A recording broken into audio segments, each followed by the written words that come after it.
Monsieur le ministre, bonjour. Bonjour. Merci d'être fidèle à ce rendez-vous, puisque nous publions au cabinet ARC ce baromètre chaque année sur l'état moral, économique et financier des chefs d'entreprise.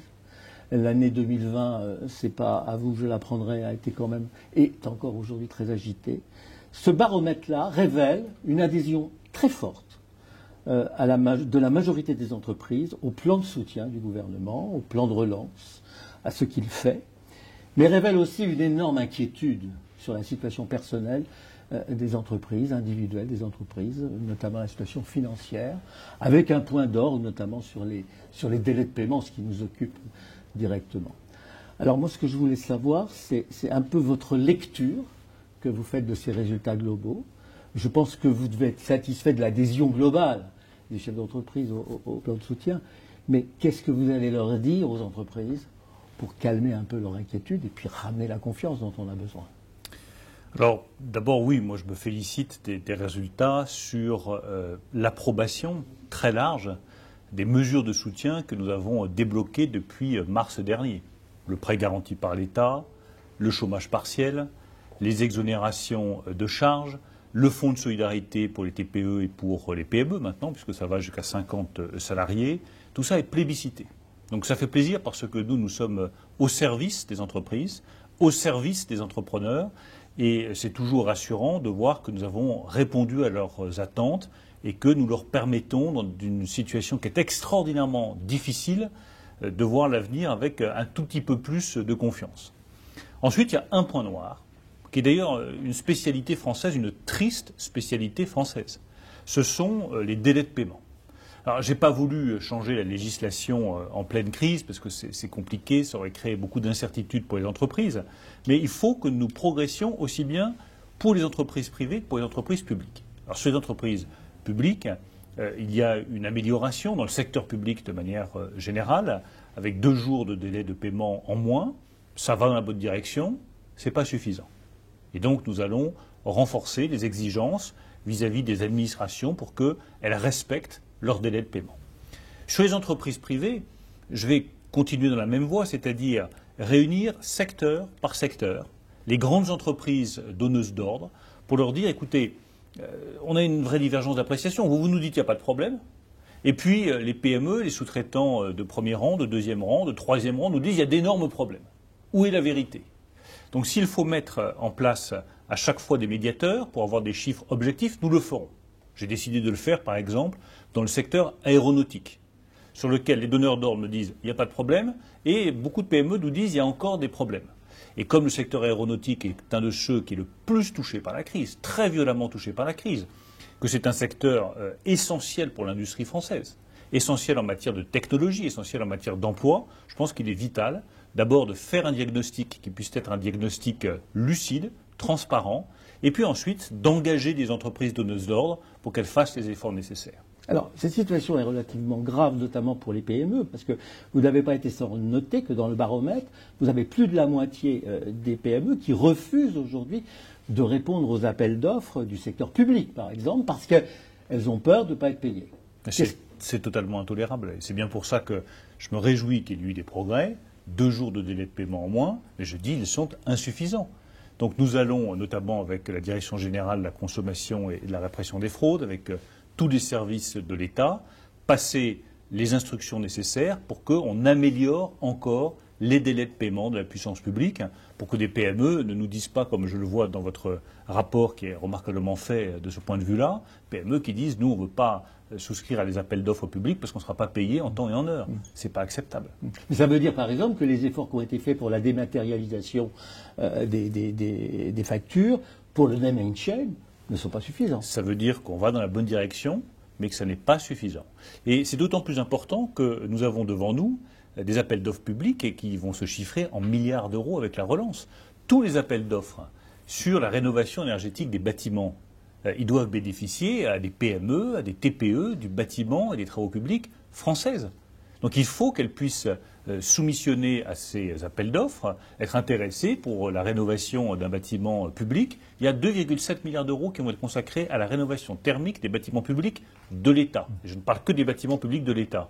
Je ne veux pas que des PME françaises se disent on ne va pas soumissionner parce qu'on ne sera pas payé en temps et en heure.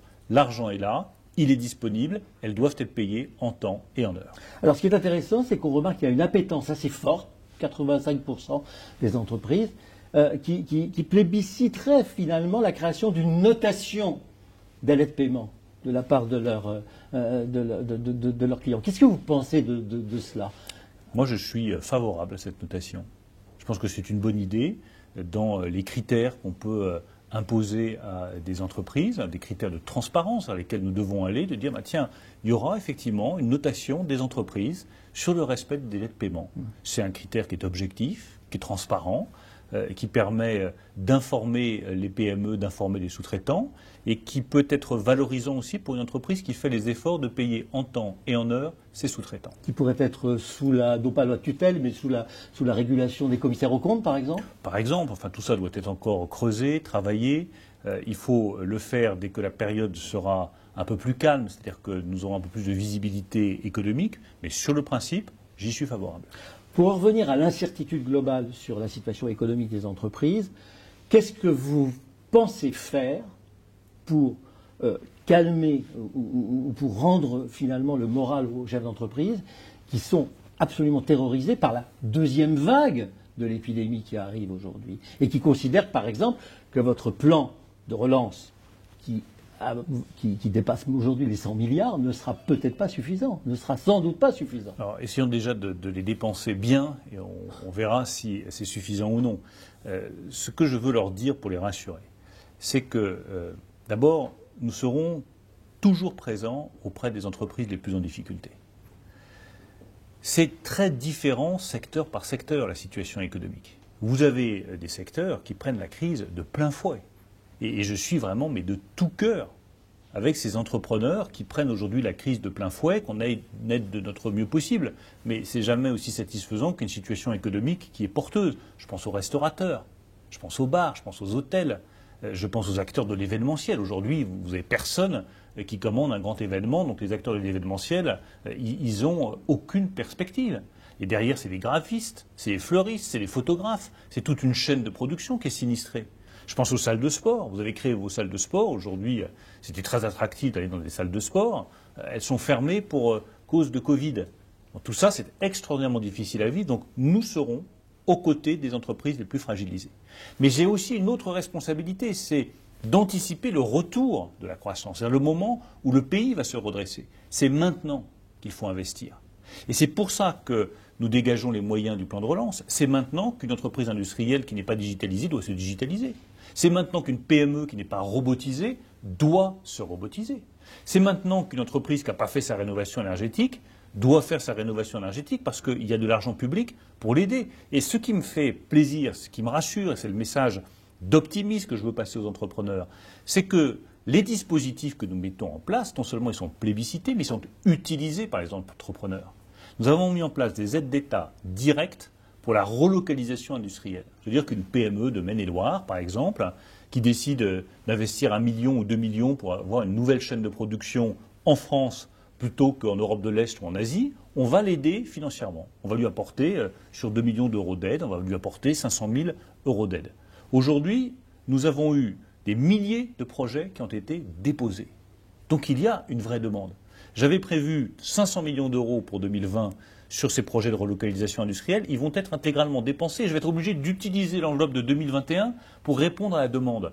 Donc je crois qu'il y a en France un esprit d'entreprise qui est tellement fort, tellement puissant, qu'il nous permettra de surmonter la crise. Ça va être difficile, ça va être long, mais je suis persuadé qu'au bout du compte, nous arriverons à surmonter cette crise. Alors, les chefs d'entreprise reconnaissent que l'effort a été considérable, sous la forme principalement de prêts, notamment des prêts garantis par l'État.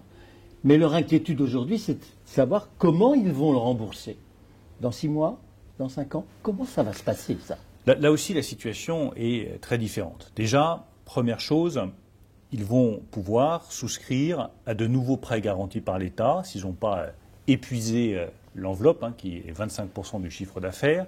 Ils vont pouvoir redemander du prêt garanti par l'État, s'ils en ont besoin, 6 mois supplémentaires. Ça devait se terminer le 31 décembre 2020, c'est prolongé jusqu'au 30 juin 2021. Donc toutes les entreprises qui se disent j'ai besoin de 10 000, 20 000, 30 000 euros de plus peuvent le faire, du moment qu'elles n'ont pas saturé le plafond. Deuxième chose, certaines se disent je ne vais pas pouvoir rembourser au 30 mars 2021, il faut que j'ai un échéancier plus étalé. J'ai besoin de 2 ans, 3 ans, 4 ans, jusqu'à 5 ans supplémentaires. Elles pourront obtenir 2 ans, 3 ans, 4 ans, 5 ans supplémentaires avec un taux que j'ai négocié avec la Fédération bancaire française, entre 1% et 2,5% maximum, garantie de l'État comprise. Donc c'est un taux qui est très attractif pour les PME, qui a été négocié et qui doit être appliqué dans toutes les agences bancaires françaises. Et je le dis aux PME qui nous écoutent, si elles demandent une prolongation de leur prêt et que leur agence bancaire leur dit écoutez, ça va être 3, 3,5, 4%, là il y a un problème. Il y a un vrai problème et il faut nous le signaler. Ça doit être entre 1 et 2,5%, ça a été négocié au niveau de la Fédération bancaire française et de l'État, ça doit être respecté dans la plus petite agence bancaire de France. Enfin, troisième chose, pour les entreprises qui sont vraiment les plus en difficulté, celles qui ne vont pas y arriver et qui se disent, moi, en mars, je suis désolé, je ne peux rien rembourser. Au cas par cas, nous regarderons comment est-ce qu'on peut reporter le premier remboursement d'une année supplémentaire. C'est-à-dire, au lieu de rembourser au bout d'1 an, commencer à rembourser au bout de 2 ans. On ne va pas le faire pour tout le monde parce que, évidemment, ça veut dire renégocier des contrats, mais nous sommes prêts à le faire pour les entreprises les plus fragilisées. Vous avez entendu le président du MEDEF ce week-end, qui ne souhaite pas que les entreprises soient sous perfusion. Il a raison. Mais qui ne souhaite pas non plus avoir à subir de nouvelles obligations. Il a raison, et c'est pour ça que, pour éviter la perfusion, on engage le remboursement, mais dans des conditions qui sont très favorables. Et pour éviter la perfusion, nous allons mettre en place un instrument très important, qui sont les prêts participatifs, qui vont pouvoir permettre à des entreprises de reconstituer leurs fonds propres et donc de réinvestir à nouveau. Et j'ai fixé un nouvel objectif aujourd'hui. L'objectif, désormais, c'est 20 milliards d'euros de prêts participatifs pour permettre aux entreprises de reconstituer leurs fonds propres et donc d'investir. Quand est-ce que vous pouvez dire aux chefs d'entreprise, ou leur laisser croire, ou leur laisser penser qu'ils retrouveront la situation antérieure? Alors, je ne suis pas Madame Irma, mais j'essaye de voir sur le long terme quelle peut être la situation. Moi, je considère que nous allons devoir vivre avec le virus encore pendant des mois.